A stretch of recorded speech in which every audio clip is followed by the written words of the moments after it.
All right, here we are with Unit 4, Lesson 1, Slope and Rate of Change.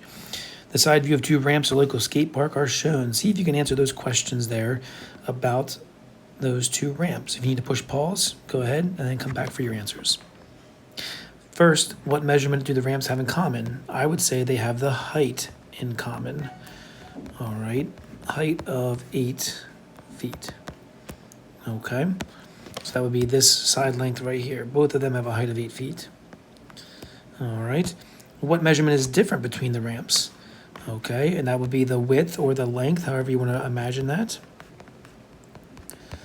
All right, so the ramp A has a length of 12 feet and the ramp B has a length of 8 feet. Okay, and then finally, which ramp appears to be steeper? Justify your answers using A and B.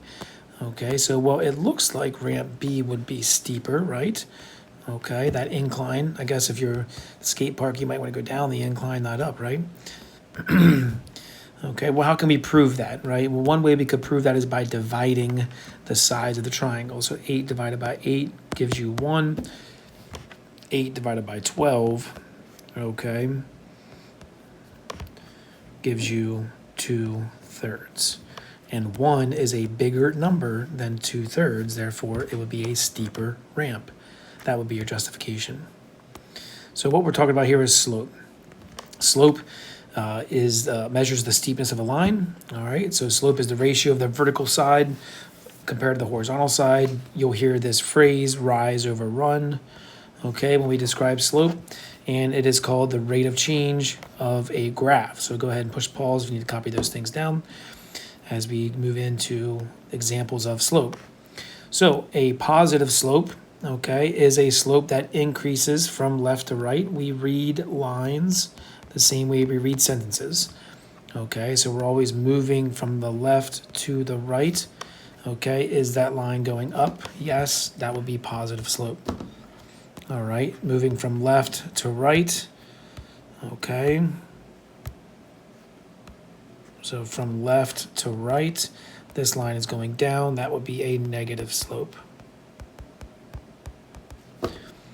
Okay, next up, we have a horizontal line. So moving from left to right, this line is not doing anything. It's not increasing or decreasing.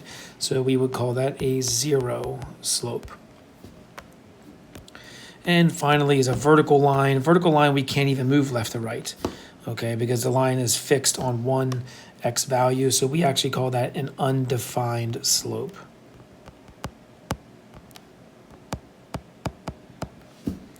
Let's look at a couple of examples here of what we're going to be tasked to do in this first lesson.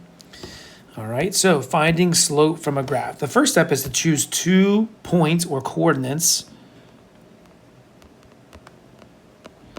on the graph. Now, when we choose those coordinates, we want them to be actual points that we can plot on the graph, right? We don't want an in-between point. We don't want that.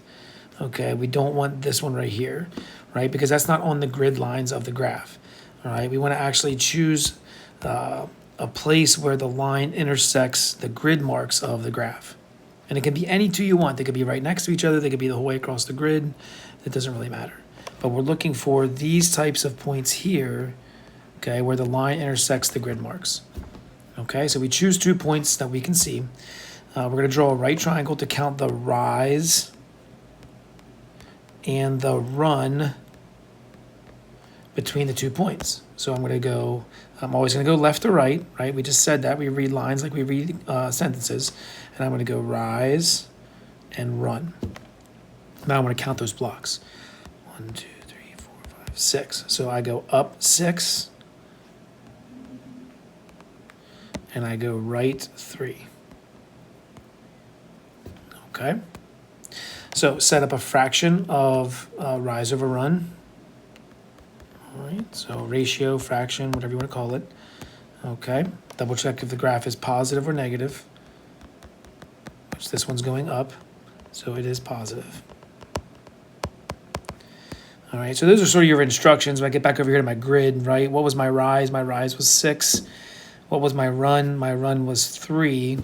And I want to set that up like a fraction, so rise over run. Now, I don't want to leave 6 over 3 as my answer, right? I want to simplify that, so my actual slope ends up being 2.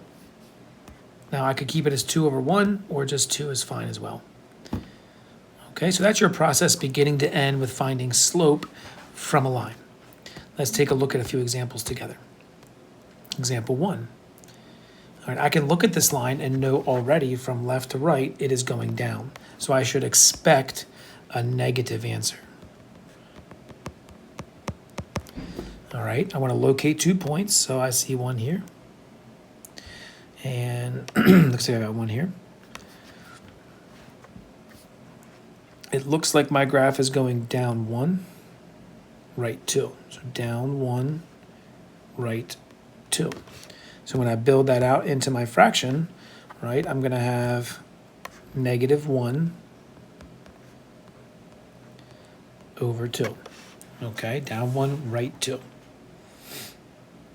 I'm always putting the vertical movement on top, the horizontal movement on the bottom.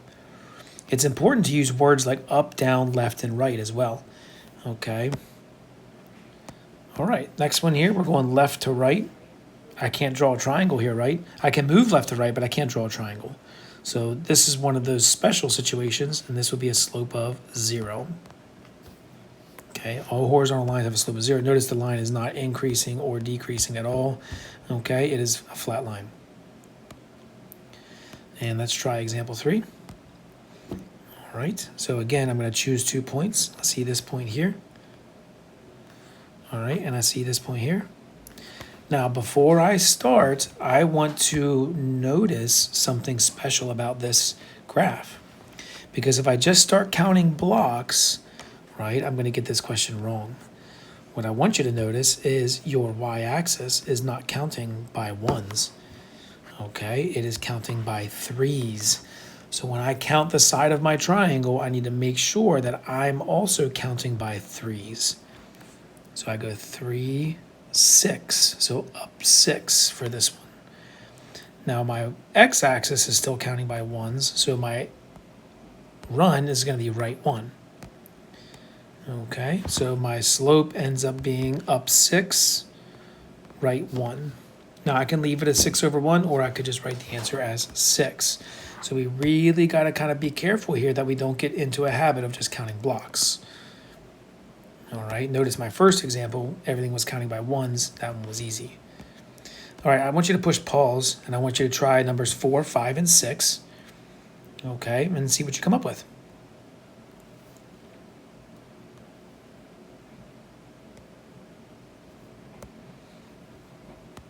All right, now we're back. Okay, so I intentionally made a mistake in one of these problems. Which one did I make a mistake in? Is it this one? Up 3, right 2? No, it doesn't look like it. Positive slope. Everything's counting by 1s. Looks good. What about this one? My triangle says up 1 over 4. Up 1, right 4. Ooh, if you found it, right? There you go. My y-axis is not counting by 1s, it's counting by 2s. So in reality, this should be up 2, okay, and right 4. So how does that change my slope, right? So it should be 2 over 4, which would reduce to 1/2. Good. If you picked up on that, good for you. And my third one is correct. Down 4, right 3. Anytime I'm going down, it's going to be a negative slope. All right, let's check out these last 2 problems here together. Luis thinks the slope is 1/2. Explain his mistake and give the correct slope. So this is an easy mistake to make. Mr. Warner just made it in the previous problem. Up 1, right 2 makes it look like our slope is 1/2. But what Luis is not seeing, okay, is that my y-axis is counting by 5s. So even though I'm going up 1 block, I'm actually going up 5 according to my graph. So this should be 5 over 2. All right, so Luis's slope should be up 5, right 2. And finally here, the graph shows a linear relationship between the number of bagels a bagel shop has remaining and the number of customers served so far the day. find the rate of change of bagels remaining with respect to the number of customers. So it looks like there's 250 bagels to start the day with. And as our number of customers increases, the number of bagels goes down because they're selling them. We want to figure out how fast, okay, the number of bagels is decreasing. So I'm going to use a slope triangle to do that. Okay, so it looks like I'm going down 2 blocks, right? That's what it looks like.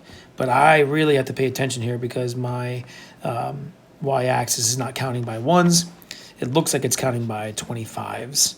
So I actually end up going down 50, okay? And on the x-axis, okay, not everyone's filled in here, but on the x-axis, it looks like I'm increasing by 10s. All right, so I'm going down 50 and I'm going right 10. Okay, so if I build that into my slope fraction, all right, my rise over run, I'm going to have negative 50 over positive 10. And then I would want to simplify or reduce that. And I end up getting my rate of change to be negative 5 over 1, or negative 5. So what's the interpretation there?